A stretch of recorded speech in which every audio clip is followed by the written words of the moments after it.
الحمد لله الحمد لله نحمده ونستعينه ونستغفره ونؤمن به ونتوكل عليه ونعوذ بالله من شرور أنفسنا ومن سيئات أعمالنا من يهده الله فلا مضل له ومن يضلله فلا هادي له ونشهد أن لا إله إلا الله وحده لا شريك له ونشهد أن سيدنا ومولانا محمدا عبده ورسوله أما بعد فأعوذ بالله من الشيطان الرجيم بسم الله الرحمن الرحيم يا أيها الذين آمنوا قوا أنفسكم وأهليكم نارا صدق الله العظيم. Remercions Allah tabaraka wa ta'ala, le clément, le miséricordieux, de nous avoir donné le tawfiq de venir dans la Masjid al-Mubarak en ce jour du mois de Ramadan pour parler et écouter ces paroles sacrées, les paroles de notre bien-aimé prophète Muhammad Mustafa sallallahu alayhi wa sallam. Nous allons continuer aujourd'hui ce que nous avons parlé la semaine passée sur certains aspects négatifs de notre société afin de comprendre mieux l'environnement dans lequel nos enfants évoluent et grandissent. Tout d'abord, il se trouve dans un environnement où l'individualisme domine, là où on cherche à combler les désirs ou satisfaire les désirs, s'adonner au plaisir, même immédiat, sans chercher vraiment les conséquences catastrophiques et désastreuses de la satisfaction de ses désirs et de ses plaisirs. En un mot, on est en train d'adorer la satisfaction physique. Et cette société nous pousse vers une conception de la vie à court terme, uniquement sans penser le jugement ou encore la rétribution dans l'autre monde, dans l'akhirat. C'est ce genre de concept, de culture qu'on inculque à nos enfants vivant dans un monde matérialiste. Donc ce qui fait que non seulement les parents sont stressés, mais les enfants aussi sont stressés, sont parfois même déprimés. Et nous voyons de plus en plus nos enfants tomber dans la délinquance par le biais de l'alcool, de la drogue et bien d'autres mauvaises mœurs. Ce qui fait que les parents sont un peu sous pression et ils sont parfois démunis. Voilà pourquoi nous allons parler aujourd'hui que dans la société dans laquelle nous vivons, il y a encore des choses à faire. Il y a encore une façon d'agir afin de garantir des résultats satisfaisants. Avec l'aide d'Allah tabaraka wa ta'ala, bien sûr, il y a certains facteurs principaux à considérer dans l'éducation de nos enfants. Et c'est ce que nous allons voir dans un premier temps. Tout d'abord, il faut comprendre que nous devons commencer tôt la tarbiya, c'est-à-dire l'éducation de nos enfants. Parce qu'un enfant recherche naturellement l'approbation, les compliments de ses parents, plus particulièrement au premier stade de sa vie. Et dans la vie d'un enfant, il y a deux stades principaux. Le premier s'étend de la naissance à environ 10 ans. Là, un enfant, la chose la plus importante pour lui, c'est l'approbation et l'acceptation de ses parents.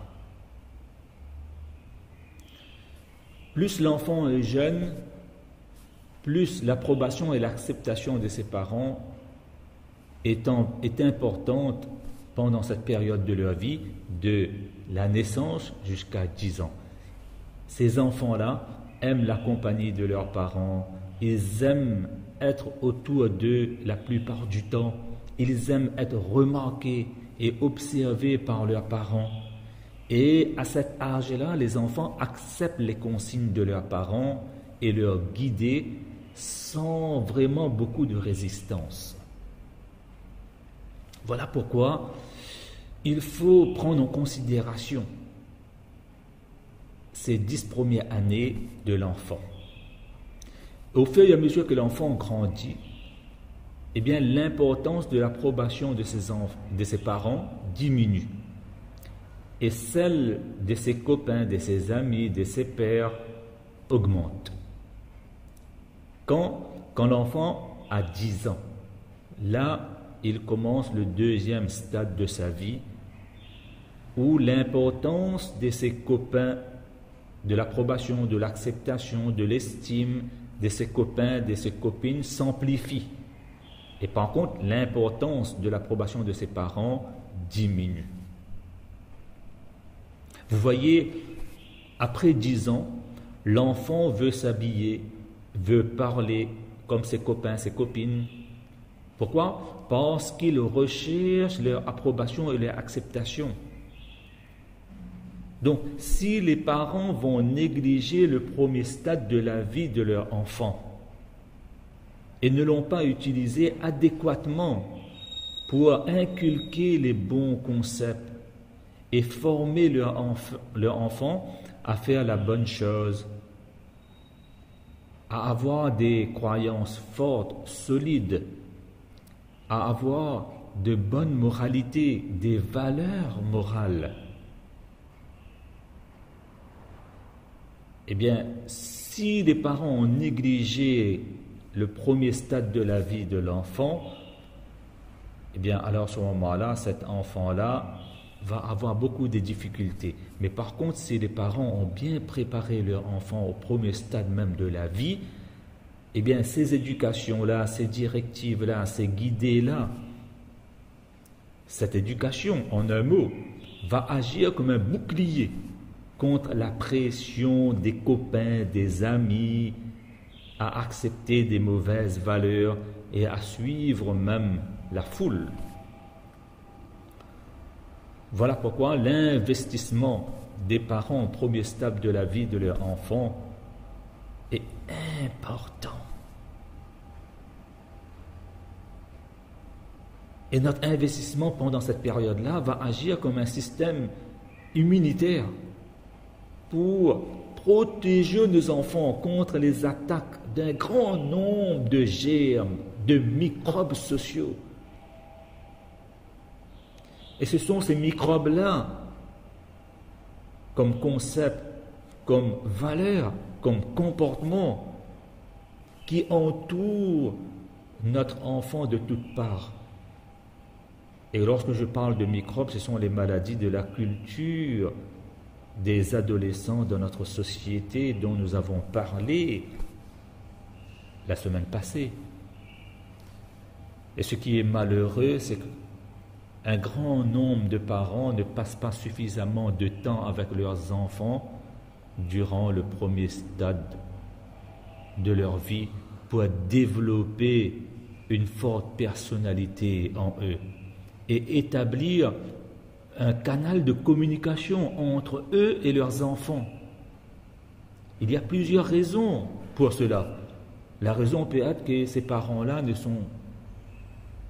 tout d'abord, n'ont pas compris l'importance d'investir leur temps et leur énergie au service de leurs enfants dans les 10 premières années de la vie de cet enfant-là. Et ils n'ont pas encore compris les conséquences terribles, dévastatrices, potentielles du fait de ne pas investir tout leur effort et leur énergie durant cette période. Ce qui fait que les enfants sont laissés à eux-mêmes, ils n'ont vraiment pas un bouclier, ils n'ont vraiment pas un système immunitaire à toutes ces attaques des maladies sociales de notre société. Soit il y a certains parents qui peuvent passer tout leur temps avec leurs enfants durant cette période-là, mais ils n'utilisent pas comme il faut leur temps. Ils passent leur temps seulement à que l'enfant mémorise beaucoup le Coran. Et ces parents-là ne cherchent pas à aider l'enfant à comprendre ce qu'il est en train de mémoriser, à créer un lien solide entre l'enfant et Allah tabaraka wa ta'ala. Ne cherche pas à l'aider à comprendre l'amour d'Allah tabaraka wa ta'ala, l'amour du prophète sallallahu alayhi wa sallam, l'amour de ce qu'il est en train de mémoriser. Parce que la mémorisation seule ne suffit pas pour amener l'enfant à être loyal envers l'islam et à développer une forte personnalité pouvant résister à la tentation de la culture des adolescents de notre société. D'où l'importance de commencer l'éducation islamique tôt, à partir des 10 premières années de la vie de notre enfant. Donc ça, c'est le premier facteur. Deuxième facteur, c'est quoi? C'est que nous, parents, nous devons être un ami approchable de nos enfants.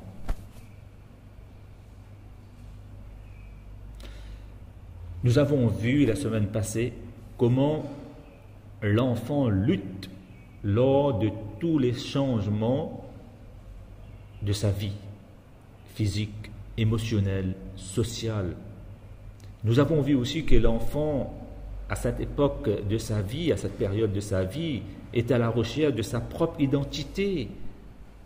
Et il est influencé par tout ce qu'il voit, par tout ce qu'il ressent dans son environnement. Et dans cette lutte-là, eh bien, l'enfant est sollicité constamment par des messages négatifs. Et ce qui est pire, c'est que ces messages-là sont considérés tout à fait naturels et comme faisant partie imminente même de la vie normale de tout enfant. Lorsque notre enfant ira à l'école et entendra parler du film que tout le monde est allé voir hier soir, ou de la fête où tout le monde était présent le samedi soir, lorsque notre enfant ira à l'école, il entendra parler aussi que voilà, son copain là, il sort avec une belle amie, une belle copine. Et si c'est une fille, elle entendra parler aussi que voilà, une telle là, elle sort avec un copain du collège. Même si notre enfant n'est pas allé à la soirée, n'est pas allé voir le film, etc., là où les gens parfois partent à la fête et jusqu'à se rendre ivres même s'ils ne sont pas partis, mais ils ont entendu. Et ça, on a remarqué ça, qu'il est très rare de trouver des enfants qui s'entendent bien avec leurs parents aujourd'hui. Et quand cela arrive, lorsqu'on arrive à avoir de la communication avec nos enfants, eh bien parfois là, les parents sont choqués. Choqués quoi? Choqués de découvrir, mais nos enfants vont voir des films classés X et regardent des émissions dégoûtantes, parfois entre copains, entre copines. Cet enfant-là, même s'il ne voit pas beaucoup de choses, que ce soit dans la rue, que ce soit à l'école, que ce soit dans la société, mais ils entendent beaucoup. Ils entendent que voilà, après la fête, tout le monde est en train de parler. Qui a dansé avec qui? Qui s'est habillé avec avec un costume osé. Même si lui-même il a un bon vocabulaire, mais il se trouve parfois dans certains groupes où les jurons, les insultes sont utilisés comme compliments ou bien comme surnoms. Et les professeurs aujourd'hui n'ont plus le droit de réprimander même leurs étudiants pour avoir utilisé un langage vulgaire, malheureusement. Lorsque nous allons aujourd'hui à l'école, je ne veux pas noircir l'école, mais c'est un constat.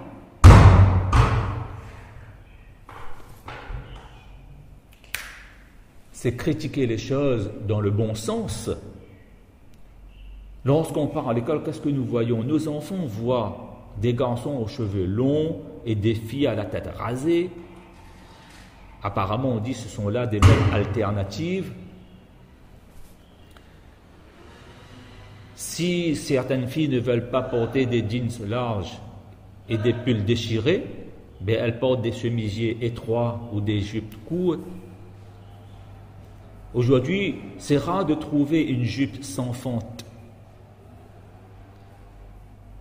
Aujourd'hui, les nouvelles modes arrivent avec des façons différentes de montrer plus la peau de la personne. Il y a des hauts courts, des dos nus, des bretelles fines.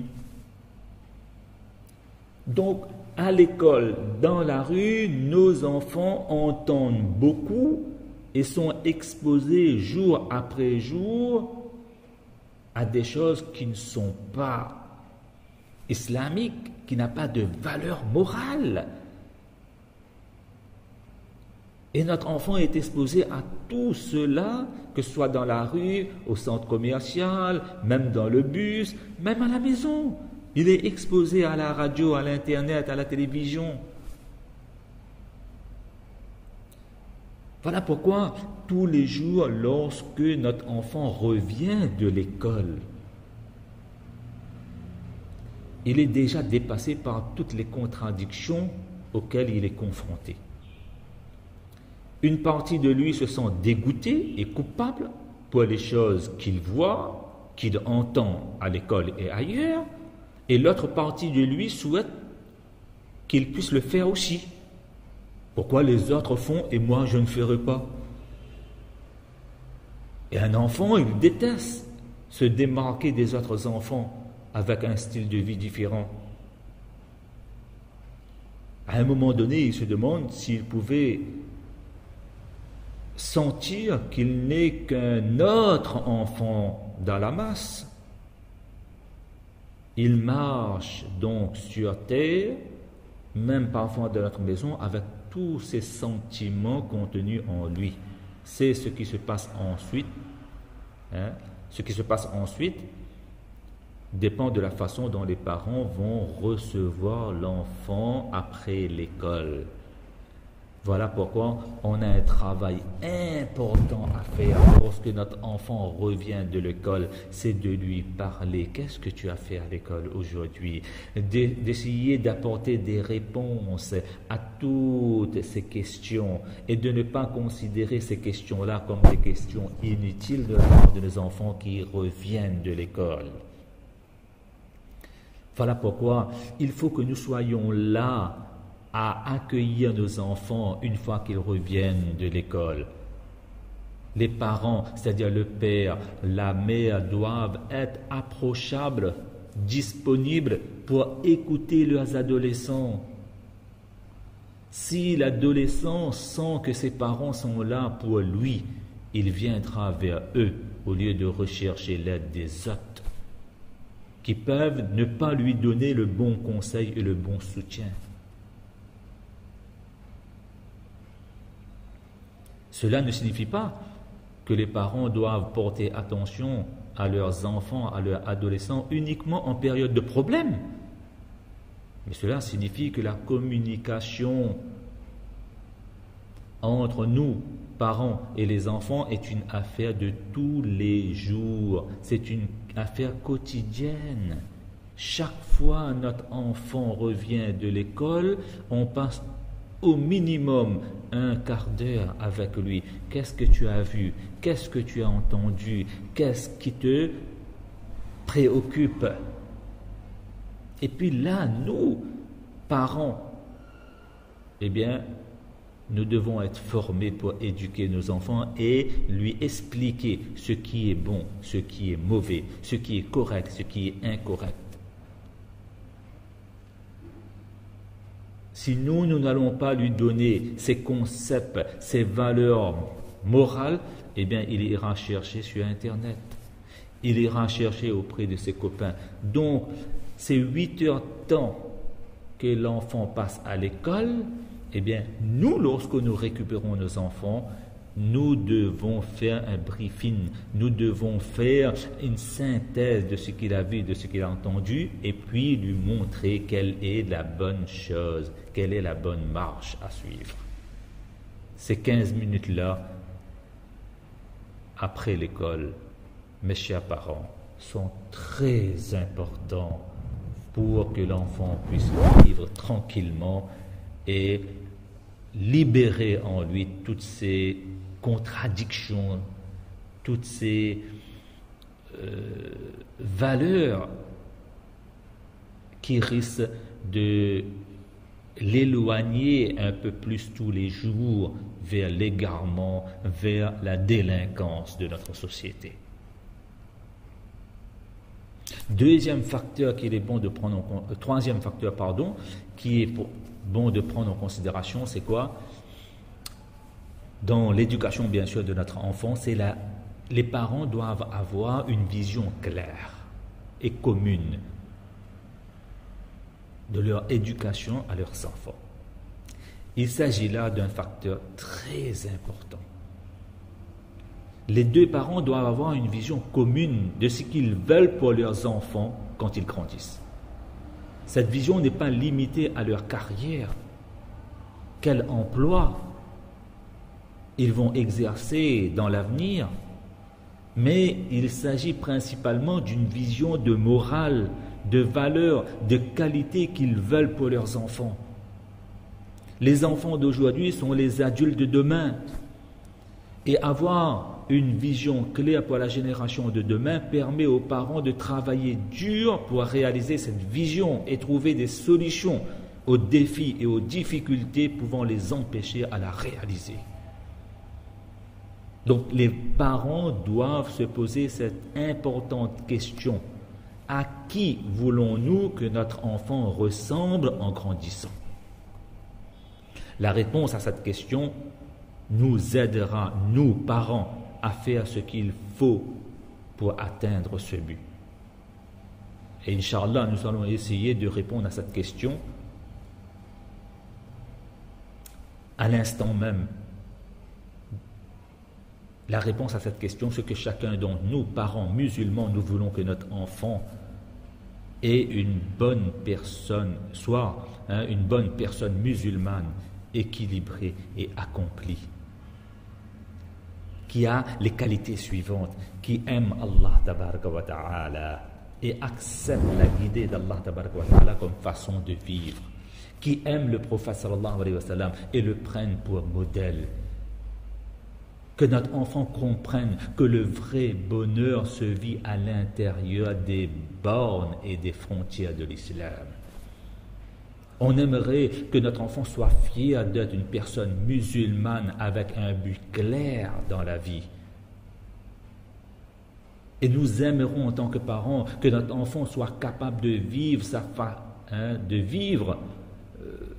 de façon convenable, d'agir, de rivaliser et d'être un membre actif dans la société.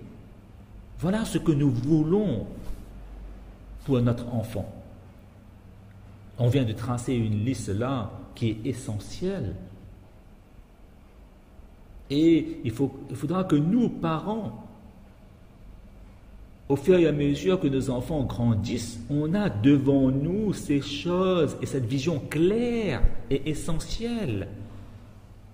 S'il faut pour les parents, eh bien qu'ils écrivent cette vision-là en gros caractères. et la placer dans un endroit là où nous pouvons la voir à tout moment. Fixez-la s'il faut sur le mur en face de notre bureau ou sur la porte du frigo. Chaque fois que nous allons voir ce que nous avons écrit là, eh bien nous allons penser aux façons et aux méthodes pour pouvoir atteindre cette vision. Et il y a un autre point bien sûr sur lequel il faut insister, c'est que les parents ne doivent pas garder cette vision pour eux-mêmes, mais plutôt la partager avec leur enfant. L'enfant doit faire partie du processus et connaître assez tôt ce que l'on attend de lui quand il grandit. Plus l'enfant grandit, plus les parents doivent lui expliquer ce but important dans la vie et la vision qu'ils ont pour lui. Si l'enfant participe à cette vision et l'accepte comme son propre but, il sera plus facile pour les parents de travailler à réaliser cette vision. Parce que l'enfant va coopérer, l'enfant sera prêt à faire plus parce qu'il est convaincu que c'est son but dans la vie et que c'est un but pour lequel il vaut la peine de travailler et de faire des efforts.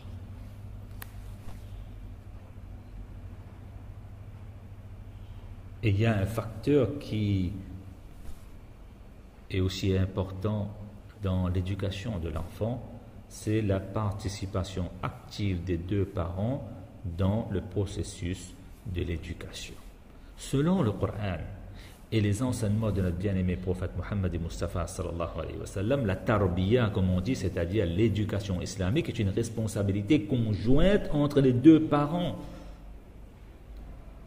Nous avons maintes et maintes fois répété ce hadith du prophète sallam qui dit kullukum ra'in wa kullukum mas'ulun an ra'iyatihi. Chacun d'entre vous, vous êtes gardien et vous êtes responsable de ce dont vous en avez la charge. Ici, ce hadith s'adresse aux deux parents, père et mère. Dans le verset du Coran qu'on a lu au début, Allah tabaraka wa ta'ala dit clairement: Ya ayyuhalladhina amanu qu anfusakum wa ahlikum nara. Ô les croyants, protégez votre personne et votre famille du feu de l'enfer. Et comment on peut protéger nous-mêmes et nos enfants? Eh bien, c'est par l'éducation islamique. Il est assez commun de nos jours dans les familles musulmanes, malheureusement, de constater l'absence de l'un ou des deux parents dans l'éducation des enfants. Il y a parfois deux extrêmes. À un extrême, nous trouvons un père qui dit à sa femme: les enfants sont ta responsabilité, moi je n'ai rien à faire avec eux. Et puis il y a l'autre extrême. Nous trouvons des mères qui ne guident pas leurs enfants pendant le jour s'ils se comportent mal ou font quelque chose de mal. Elles leur disent simplement: attends que ton père arrive à la maison, c'est lui qui s'occupera de toi. Donc, le père renvoie sur la mère, et la mère renvoie sur le père, et finalement, ce sont les deux qui ne font rien. Mais ces deux attitudes-là sont mauvaises. La tarbiya et l'éducation islamique est une responsabilité des deux parents. Cela ne signifie pas, bien sûr, que les deux doivent passer exactement le même temps avec leurs enfants, mais cela signifie que les deux parents, père et mère, doivent avoir une vision commune, doivent s'entendre sur les techniques à utiliser avec leurs enfants dans l'éducation.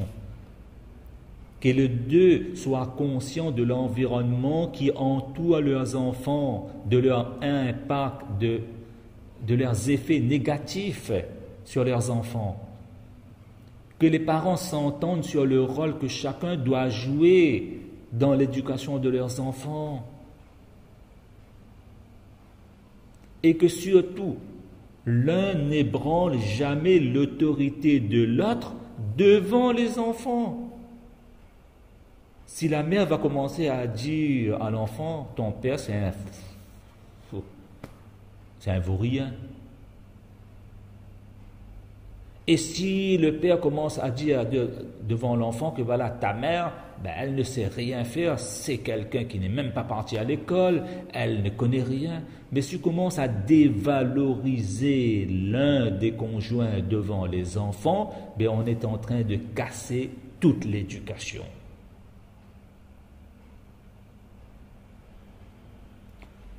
Voilà pourquoi nous insistons sur ce point qui est très important. Il s'agit de l'importance de la participation active des pères dans la vie de leurs enfants, plus particulièrement quand les enfants sont des garçons.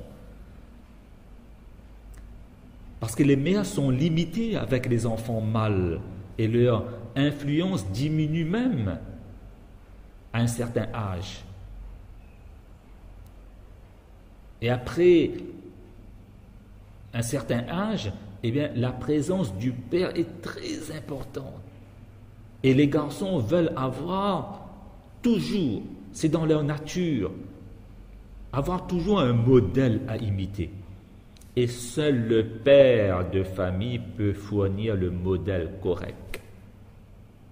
Les pères doivent participer activement à la vie de leurs fils. Ils doivent les écouter, assister à leurs activités sportives et aux réunions d'école et de la madrasa et sortir pour un pique-nique de temps à autre, une excursion, une randonnée ou encore dans d'autres sorties récréatives.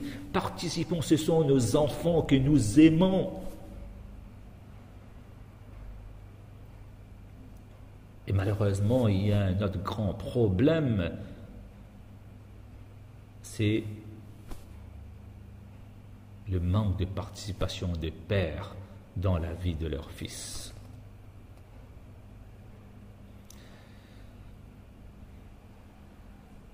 Voilà pourquoi les pères ne doivent pas limiter leur rôle à gagner le pain pour leur famille, mais doivent également accomplir leurs devoirs et leurs responsabilités en procurant l'amour, l'affection, la guider et une formation adéquate à leurs enfants. J'insiste sur ce problème parce que l'absence de père dans la vie de leurs garçons est un problème très sérieux. Je viens de vous le dire, l'enfant ou l'adolescent cherche un modèle à imiter. Si son père est absent de sa vie, il prendra comme modèle un athlète, un acteur, une personnalité de la télévision auquel il est exposé tous les jours. Et vous allez voir l'enfant commencer à imiter certaines des actions de leur nouveau modèle, ou commencer à s'habiller comme eux. Habituellement, dès que le père remarque ce changement d'attitude chez l'enfant, qu'est-ce qu'il commence à faire? Il commence à réprimander son enfant, parfois de façon humiliante, rabaissante.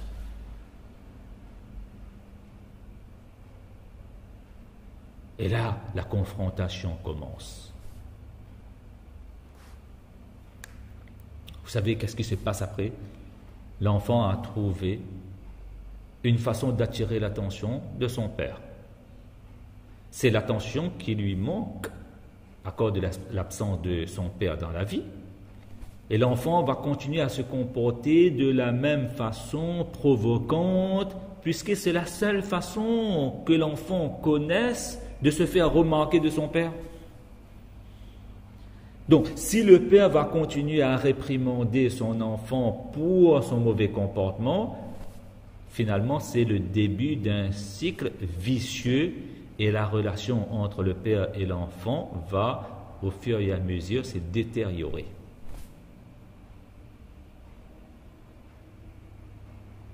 Donc, vous voyez à quel point le problème est sérieux. Voilà pourquoi nous souhaitons que tout père comprenne l'effet dévastateur que son manque de participation de la vie de ses enfants peut apporter dans l'environnement de notre société. Oui, Cela peut exiger un effort supplémentaire de la part du père pour conduire son fils à l'école ou à des activités sportives, ou lui offrir le soutien nécessaire pour lui faire sentir qu'il n'est pas moins important que tout autre enfant. Mais il est extrêmement important cependant de faire sentir à l'enfant que ses parents s'intéressent à sa vie, à ses activités, et qu'il est aimé par ses parents. Oui, tout cela est nécessaire, mais cela en vaut la peine, parce que le contraire entraîne des conséquences catastrophiques et dévastatrices. Donc, s'il vous plaît, mes parents, la présence, votre présence est importante. Au tout début même. Voilà quels sont les facteurs qui sont très importants pour l'éducation de nos enfants. Et dans l'éducation de vos enfants, pour vous aider, en quelque sorte, je vois le désarroi qui existe, la pression qui existe dans toutes les familles. Si nous avons pris le soin de vous parler de cela aujourd'hui, c'est parce que je ressens moi-même personnellement cette pression-là. Et comment éduquer les enfants? Vous savez, j'ai une expression qui est parfois vulgaire, mais je ne le dis pas avec la vulgarité, mais je dis avec la douleur du cœur. C'est quoi? Nous sommes des faiseurs d'enfants, mais nous ne sommes pas des formateurs et des éducateurs des enfants. Voilà ce qui nous manque. On connaît faire des enfants, mais on ne connaît pas éduquer nos enfants. Pardonnez-moi. Pardonnez-moi de vous avoir dit cela. Mais c'est avec sincérité que je vous le dis. Apprenez à devenir parents. Apprenez à devenir des éducateurs, des formateurs, parce que vous avez dans votre maison une usine qui ne forme pas du plastique, du verre, de la matière, mais qui forme des gens qui ont de la chair, c'est-à-dire des enfants, des êtres humains. Vous avez, vous, parents, la responsabilité de produire non pas de la matière, mais de la chair, c'est-à-dire des enfants, des êtres humains dans votre maison. Comprenons cela, que vous avez, comme un homme qui travaille, une femme qui travaille dans une usine, a besoin du talent, a besoin de la compétence, a besoin d'une capacité, a besoin d'une formation, a besoin d'une éducation. S'il vous plaît, nous sommes dans la plus grande usine qui existe sur Terre, qui produit des êtres humains. Nous avons besoin d'être formés, nous avons besoin d'être éduqués. Comment éduquer les enfants? C'est une tâche, c'est une responsabilité, c'est un rôle que chaque parent doit jouer à l'intérieur de son foyer.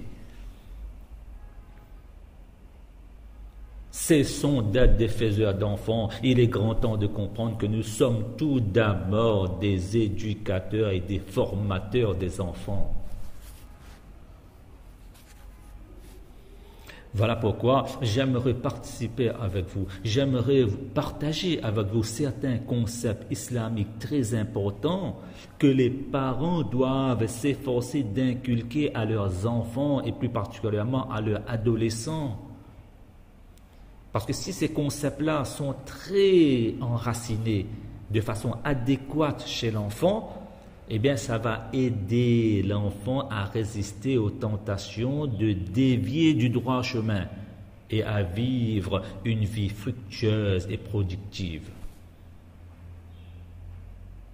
Quels sont ces concepts?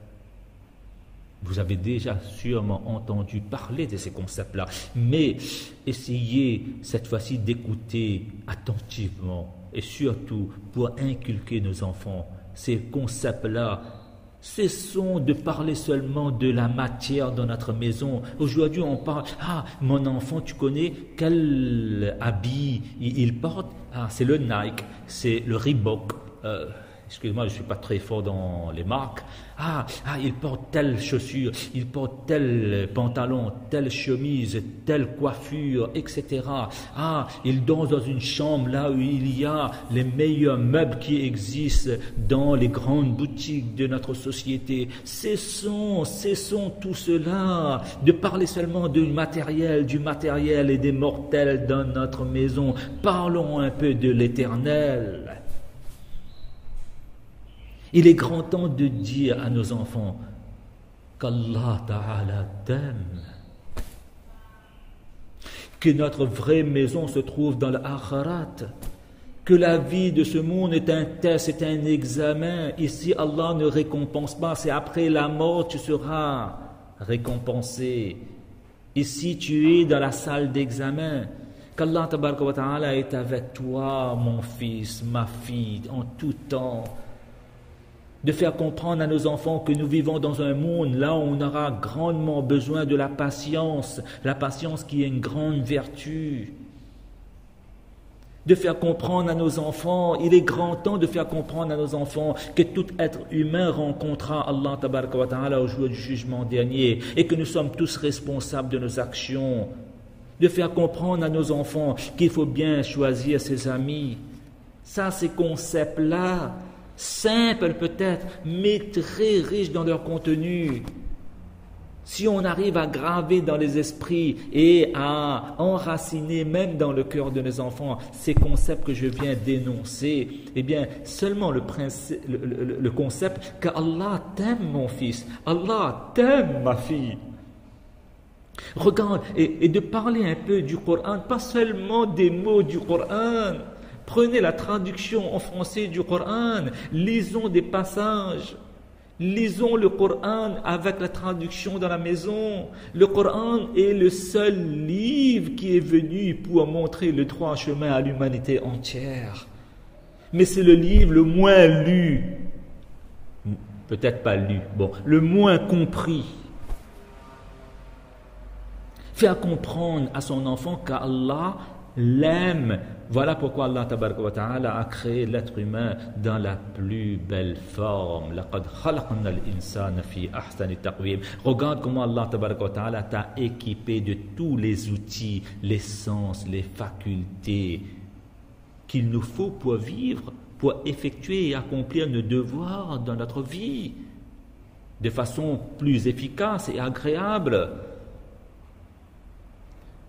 De faire comprendre à nos enfants comment Allah Tabaraka wa Ta'ala nous aime et vous aime aussi. Allah Tabaraka wa Ta'ala a mis à notre disposition les différentes choses pour rendre notre vie plus facile dans ce monde. Le soleil, la lune et je ne sais quoi. Il y a tellement de bienfaits qui nous entourent que nous ne pourrions même pas compter, même si nous essayons de le faire. De faire comprendre à nos enfants, oui, que s'il lui arrive de commettre une erreur quelconque, eh bien rien n'est perdu, parce qu'Allah Tabaraka wa Ta'ala accepte le repentir de son serviteur tant que l'âme n'a pas atteint la gorge. Seulement citer ce hadith devant nos enfants de temps à autre, de mettre ça sur un mur, de mettre devant le bureau de notre enfant. Lorsque un de mes serviteurs fait un pas vers moi, nous dit Allah Tabaraka wa Ta'ala, je m'avance d'un empan. Et lorsqu'il fait un empan, je m'avance d'une coudée. Et quand il marche vers moi, eh bien, je m'approche de lui en courant.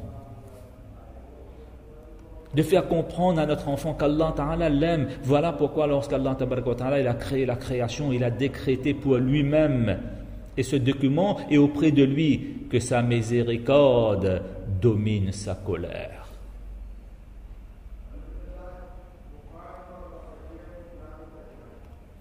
Comment inculquer maintenant? Comment inculquer à notre enfant qu'Allah Ta'ala l'aime? Eh bien, nous, les parents, nous devons enseigner à notre enfant, dès leur jeune âge, même à répéter les différents doigts que le prophète sallallahu alayhi wa sallam nous a enseignés et qui est enseigné aussi à la madrasa. Nos enfants savent, avant manger, après manger, avant d'entrer dans le WC, en sortant de WC, en entrant dans la maison, en sortant de la maison. Il y a tout ça. Par exemple, un doigt très important à rappeler à nos enfants, c'est quoi? C'est au moment où ils se tiennent debout devant un miroir.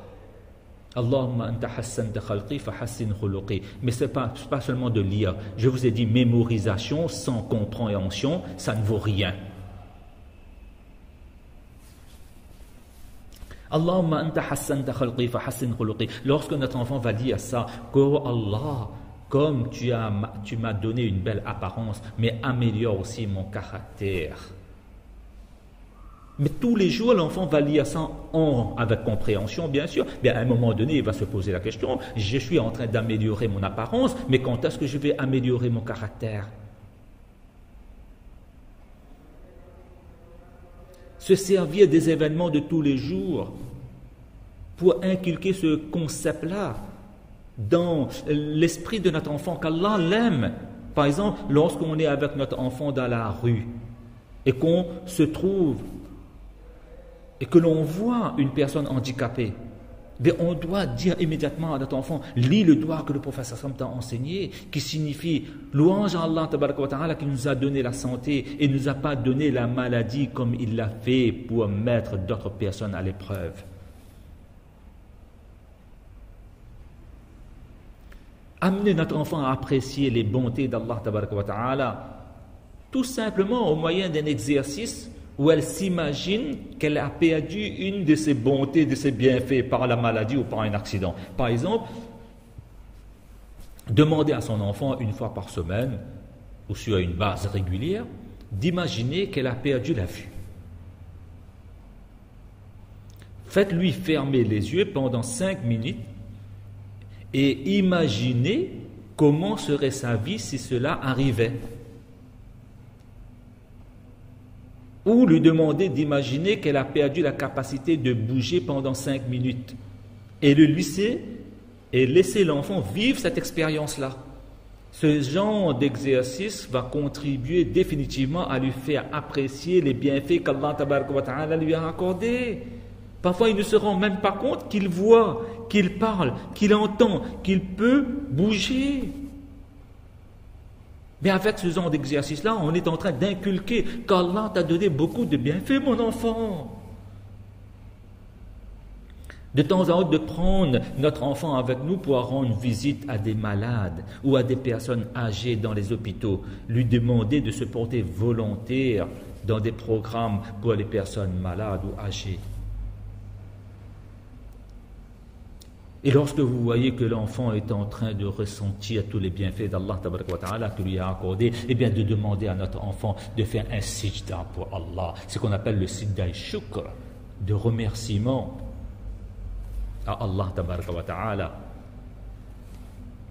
De faire comprendre à notre enfant un concept important aujourd'hui, que notre vraie demeure, c'est le akhirat.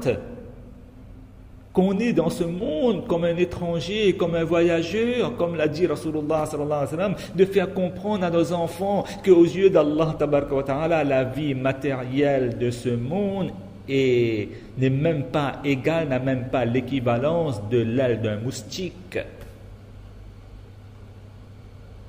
Si ce monde avait la valeur de l'aile d'un moustique, Allah tabaraka wa ta'ala n'aurait pas donné une goutte d'eau aux kafirs.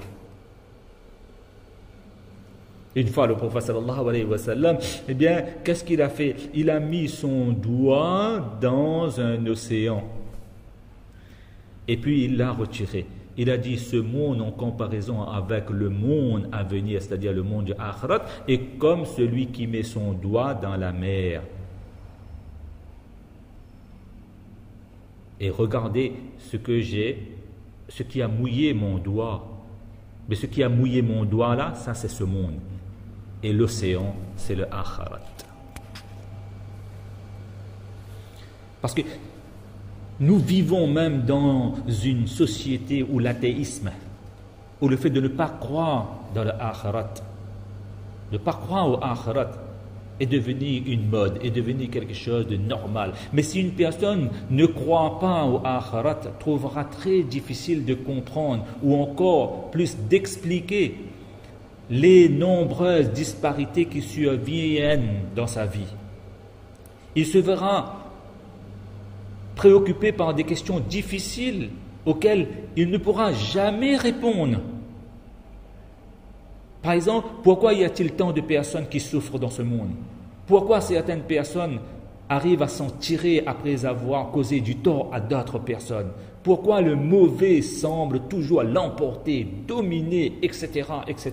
Ce genre de questions, si une personne ne croit pas au akhirat, il ne pourra pas l'expliquer, il ne pourra pas les comprendre. Donc, si ce concept du akhirat n'est pas bien implanté dans le cœur de nos enfants, ben, ils seront sous pression. Ils ne vont rien comprendre. Ils ne vont pas aussi pouvoir expliquer tous ces phénomènes catastrophiques dans ce monde. Et il y a un autre concept, avant de terminer, que j'aimerais vous partager. Partageons ces concepts dans notre milieu familial, dans notre foyer, à nos enfants, s'il vous plaît. C'est très important que la vie dans ce monde est un test, n'est pas une fin. La vie dans ce monde est un moyen pour gagner un autre monde qu'on appelle le akhirat. On est ici dans la salle d'examen, non pas dans la salle des récompenses, des diplômes, des vertus. Allah Ta'ala nous l'a dit clairement dans le Coran. Allah Ta'ala a créé la vie et la mort. Pourquoi? Pour nous éprouver lequel d'entre nous est meilleur en œuvre et en action. C'est clair et net. Et la vie du prophète sallallahu alayhi wa sallam illustre amplement ce concept très clairement. Le prophète sallallahu alayhi wa sallam et ses sahaba radiyallahu majma'in ont été testés fréquemment pendant leur période mécoise et médinoise. Ils devaient prouver leur sincérité et montrer leur vrai amour pour Allah tabaraka wa ta'ala. Et cela n'a pas été difficile pour eux. N'a pas été facile, pour eux.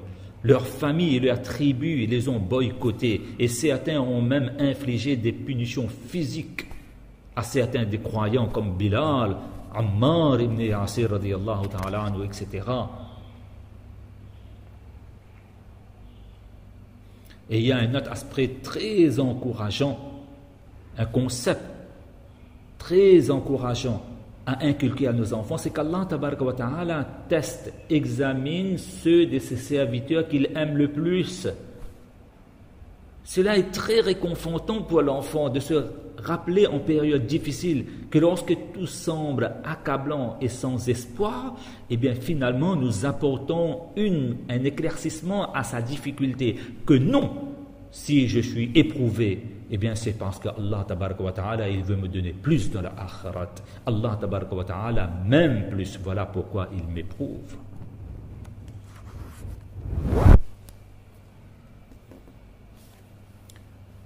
Et comment inculquer à notre enfant qu'on est dans une vie de test d'examen? Juste un petit exercice que j'aimerais partager avec vous, de temps à autre de parler à nos enfants, de lui dire combien de temps tu passerais pour étudier pour une interrogation rapide à l'école? Eh bien, notre enfant, sûrement, va nous répondre que voilà, à partir de la veille. Après, on lui pose la question, combien de temps tu vas prendre pour te préparer pour un test important à l'école? Il va nous dire 3 ou 4 jours avant. Alors là, on lui demande, mais si tu as vraiment un examen, un concours à passer, combien de temps tu vas prendre pour te préparer? Eh bien, il va nous répondre, peut-être 2 ou 3 semaines. Et là, on lui dit, écoute mon fils, écoute ma fille, tu as un examen très important.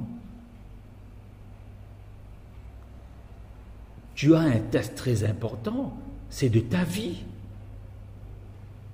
Oui, tu es en examen. Allah Ta'ala est en train de te tester là. Le jour de Qiyamah, Allah Ta'ala va te demander, lorsque tu arrives même dans la tombe, qui est ton Seigneur? Quelle est ta religion? Qui as-tu pris comme modèle? Le prophète sallallahu alayhi wa sallam ou bien l'athlète ou le footballeur? Mais pour répondre à ce test important qui sera déterminant pour notre vie éternelle de la akhirat, il faut toute une vie pour se préparer. Et nos enfants comprennent les choses à partir des exercices, à partir des démonstrations. Ils aiment ça.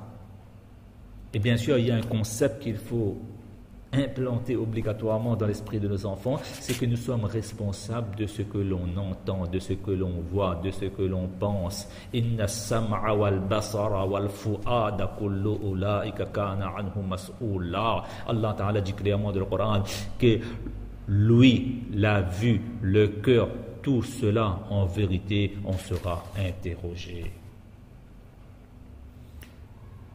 C'est ce concept-là qui va rendre notre enfant très prudent dans son choix d'émissions de télévision, de cassettes vidéo, de films, ou encore aller sur WhatsApp ou Facebook, sur les réseaux sociaux.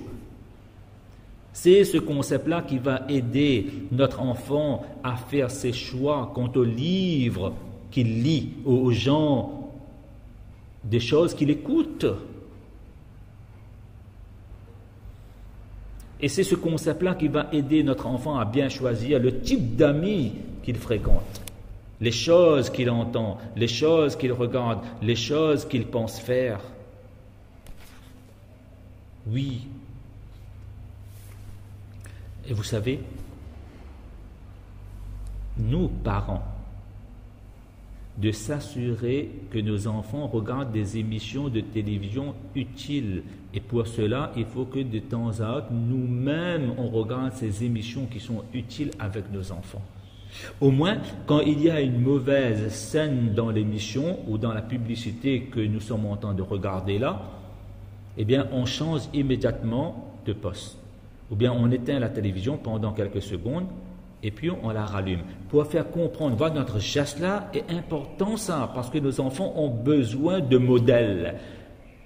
Si nous, lorsqu'on voit une scène dans l'émission ou bien de la publicité qui est mauvaise, alors à ce moment-là on change de poste ou bien on change de chaîne ou bien on éteint la télévision, eh bien ça va donner du repère à nos enfants. Il va comprendre que vraiment Allah Tabaraka wa Ta'ala est tout le temps avec nous. Même quand je suis devant une poste de télévision, regardez comment mes parents ont agi. Donc, ils ont dans leur cœur cette conscience qu'Allah Tabaraka wa Ta'ala est présent, qu'Allah Tabaraka wa Ta'ala les voit. Mais pourquoi moi, je n'aurais pas aussi ce concept-là, cette conviction-là? Vous voyez, il y a parfois des choses qu'il faut dire, mais il y a des choses qu'il faut faire. Et j'aimerais terminer sur cette note-là. Je crois que j'ai assez parlé là sur l'éducation des enfants. Je vous ai donné quelques exemples. On ne pourra pas. Toute une vie ne suffira pas pour parler des méthodes, comment inculquer l'éducation des enfants. Il faut vraiment que nous, parents, nous nous formons. Nous nous formons, nous nous éduquons. Nous avons grandement besoin. Nous ne sommes pas seulement là pour remplir le ventre de nos enfants. C'est trop bas. C'est trop bas pour un musulman, une musulmane de penser que c'est seulement le ventre ou encore le corps de nos enfants qui nous intéresse. Il y a bien au-delà de cela. Notre enfant est un corps plus une âme. Il faut que comme on se préoccupe du corps de notre enfant, qu'Allah Ta'ala nous donne le tawfiq de nous préoccuper aussi de l'âme de nos enfants. Et souvenons-nous et retenons cela, qu'au moment de la mort, le corps dont on se préoccupe tant restera sur terre, sous terre, pour devenir victime des vers. Mais ce que Allah Tabaraka wa Ta'ala va accueillir au moment de la mort de notre enfant, c'est son âme, pour voir si elle est pure ou impure, si elle est propre ou malpropre. Eh bien, j'aimerais terminer sur cette note-là pour et en faveur des parents. Plus que le parler, eh bien, notre comportement. Il est bon d'avancer des arguments, parfois convaincants à nos enfants, mais lorsqu'on n'a pas le comportement exemplaire, vous savez, tous nos arguments sont néants, meurent par eux-mêmes devant le comportement mauvais, correct des parents. Donc, je terminerai sur cette note-là, que le comportement des parents ont valeur de message. aux enfants.